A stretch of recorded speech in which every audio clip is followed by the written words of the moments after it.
आपल्या देशाचे प्रधानमंत्री नरेंद्र मोदीजी,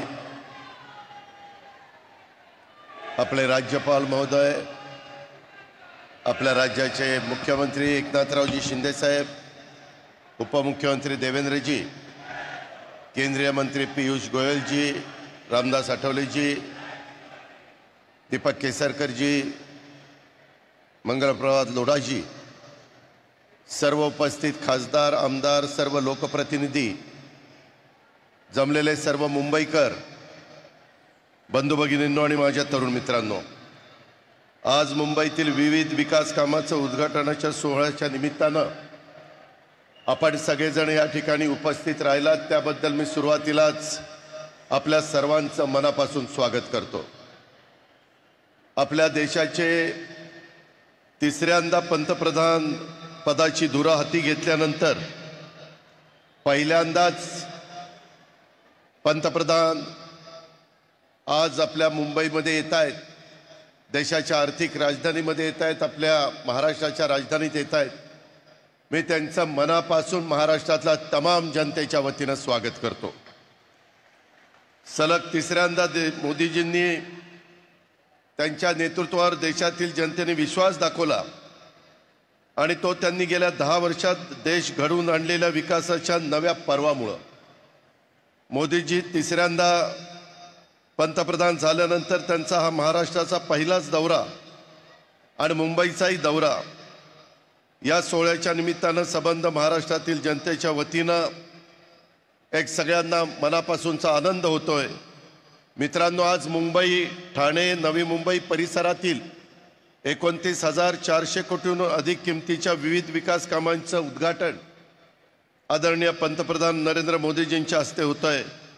आजच माननीय पंतप्रधान मंत्रिपदाच्या हस्ते मुख्यमंत्री युवा कार्य प्रशिक्षण योजनेचा शुभारंभ देखील होतोय। तरुण तरुणींना एक नवी दिशा दाखवण्याचं काम राज्य सरकारने या योजनेच्या निमित्तानं केलेलं आहे। युवकांच्या रोजगारासाठी त्यांना प्रशिक्षित करून प्रशिक्षित मनुष्यबळ उद्योगासाठी उपलब्ध करून व्हावे, हे त्या ठिकाणी विजन आहे। आणि त्याकरता राज्य सरकार 10 लाख विद्यार्थ्यांच्या करता एक चांगला निर्णय देखील मध्ये आम्ही अर्थसंकल्पामध्ये घेतला आहे। जवळपास 10,000 कोटी रुपये त्याकरता आपण तरुण तरुणींच्या करता त्या ठिकाणी खर्च करतोय। गेल्या 10 वर्षात मोदीजींच्या नेतृत्वात ज्या वेगाने देशाचा विकास होतोय तसाच विकास आगामी काळात देखील होईल, याबद्दल आपल्या सगळ्यांच्याच मनामध्ये खात्री आहे। मोदीजींना आज देशाचा विकास पुरुष म्हटलं जातं, परंतु केवळ विकास पुरुषच नव्हे तर सर्वसामान्य गोरगरीब जनतेच्या सर्वांगीण विकासाचा ध्यास घेतलेले मोदीजी हे देशाचे प्रधान सेवक आहेत। मुंबईत कोट्यवधी रुपयांची विकास कामं होत आहेत। आज मुंबईमध्ये सर्वसामान्य माणसाला शहरातल्या एका भागातून दुसऱ्या भागात जलद जाण्याकरता Goregaon Mulund link road project असेल, ठाणे बोरवली टनेल प्रोजेक्ट असेल, तसंच गतिशक्ती कार्गो टर्मिनल यांची पायाभरणी होतीये। लोकमान्य टिळक टर्मिनलचे येथे नवीन प्रोजेक्टचे लोकार्पण आज आपलं होत आहे। हे सर्व मोदीजींच्या कार्यकाळातच होत आहे, ह्याचा मला मनापासूनचा आनंद आहे। मित्रांनो, मोदीजींच्या कार्यकाळातच अटल सेतू, स्वराज्य रक्षक संभाजी महाराज किनारी मार्ग हे प्रकल्प कार्यान्वित झाले। मुंबई मेट्रोचे प्रकल्प वेगात होत आहेत।